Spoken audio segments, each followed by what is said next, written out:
Just love to hear your perspective, because from the consumer side, they're like gung-ho on farmers markets, which is a good stepping stone, but there's a lot of problems with farmers markets to where it can become a social hour and you're not getting a lot of support.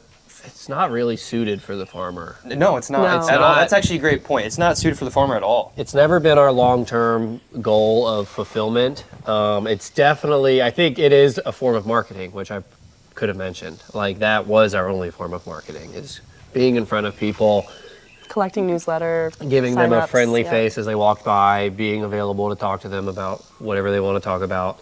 But it's always interfered with our life as a family. Yeah, always. But it's I think it's part of the process, with the way we were starting and at our scale. And the one that you did, because I also noticed this too, as just driving around America and going through towns, there will be a lot of towns that have just a giant banner, and it seems like those local communities have way more immersed connectedness to like farmers markets. Is that the same way for where you all were at?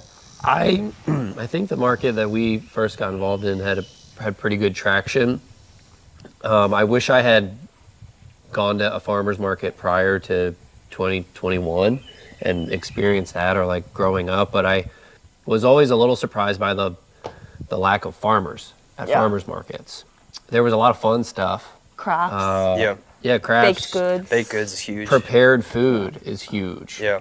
And a lot of that is not from farmers, which is okay, but I think farmers markets almost became a form of like entertainment for some people. Yeah. Just something to do on a Saturday afternoon. Yeah, let's say there's 35 vendors at the market that we do now. I'm going to say 5 are raising essential food, bread, produce, and meat, in my opinion. There's some value-added ones like the broths and the soups, and then it's just kind of fun stuff. Yeah. And everyone should be able to make $1 doing what they want to do, but I do feel a little outnumbered. I want a steady grocery shopping individual to buy what they need for at least a couple weeks. Yeah. If you could buy for a month, I will value you. Yeah, I'll even throw more. in a t-shirt. Yeah, here's a free meat stick. Gosh, you do not know how important that is. Yeah. The smaller orders really do. We're in a position now where we've been able to. Doesn't matter what size order you have, but now there's enough orders where the smaller orders are just as heavy of a weight as the big ones. So I wish I could find a way to convince people to just buy for the month and not for the week, but that's a big piece of education I think that has to take place. Yeah. And what about you, Isabel, from your perspective of farmers markets? I don't know what podcast I heard it from. It could have been yours, but it was farmers markets would be different if they put shopping carts at the entrance, because then that would encourage more. Fill the cart, you'd not fill your the hands. cart, Yeah. and not just these. That's actually a very good point too. I didn't even think about that until you mentioned that. So that was definitely a different podcast. I've not heard that. Yeah, I think it would be a completely different experience. The culture would shift, where it wouldn't just be this,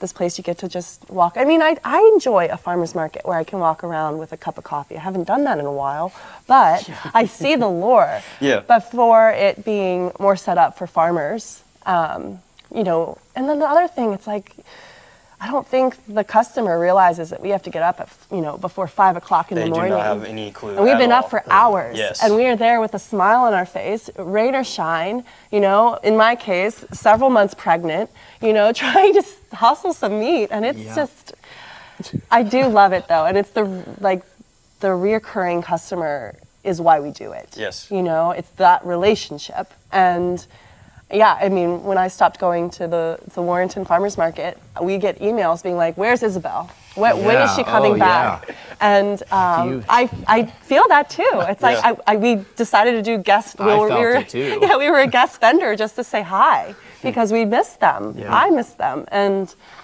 yeah, it's a unique relationship for sure. I forget what it was, but I looked up how many people shop at farmers markets, and it's a much smaller percentage than you might 12. think. It's 12%. And that was one of our reasons why we did the website, and we had some locations that you could pre-order for and pick up. And it's funny, at farmers markets, you can tell someone that they're going to save, 8% on what they buy, and they still don't put an order in on the website, which is pretty easy to do on ours. Yeah. I'll have to admit.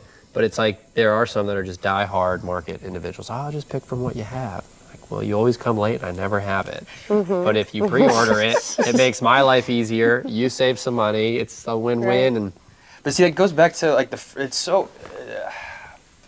like the 0 to 1 because there's still that friction point for the consumer that even though they've just never done it before, and then trying to buy something in bulk. yeah. That's what I'm constantly trying to address. Is I don't know how, because hearing that is crazy to me. But then I don't know how to convince that person to take that leap. Yeah, we didn't even have order minimums. You could order 2 dozen of eggs and pick it up at the market. Really? Like there was no, and there will be going forward because, it's going to make our quality of life a lot better. But yeah, it was just go on, make an people used account to like it. you do anywhere else, and pre-order for the spots you want it at. And I thought that was a grand slam, and it has taken off. We do get more and more online orders, but there are some people at the markets that just don't do And it. we also, just to clarify, we also do cooler drop sites as well, pickup locations. So we have really loyal customers that are yeah. like, put a yard sign out in the front of our yard and put a cooler on a Saturday morning. We And have some stores that stores, let us yeah. put a freezer there. So you can go any store hours that they're open, you can go in and pick up your order. Really? Yeah. Yeah, that's a great. double whammy for that's sure. like That's great. the farmers. And the burgers that they Cherry. make and sell is our burger. Yeah. So how'd that relationship start? I just cold Garrett. called. Yeah, you just walk in and you just start asking. This was a store that supports local Through and food through, yeah. all the way. It's Stony Point Market. They're 25 minutes down the road, and I'm actually grazing some cows 2 miles away. And so I just stopped in and wanted to sell them our meat sticks first. And then I just kind of was like, well, what about your ground beef? She's like, oh, my farmer really hasn't called me back. Like, I'll get some of your ground beef. And I was like, can we just be a pickup spot here? And she's like, I got room for a freezer. Do you have one?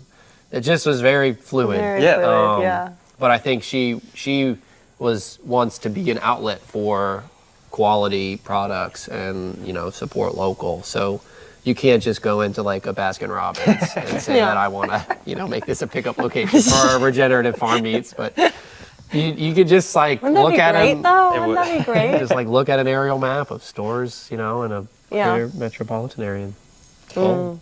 But that's just cool to just hear just from taking the initiative. And it also just shows that there are a lot of people out there that do care, but also aren't aware of, say, who you are and what you're Yeah, doing. yeah. And so just taking that initiative, you have no idea what that leads to. That's also why I say shake the hand that feeds you, because you have no idea where that leads to you. For me, it led me to where I'm sitting at now, simply 3 years ago, visiting a farm. Yeah. I don't know how else to say that. It's just,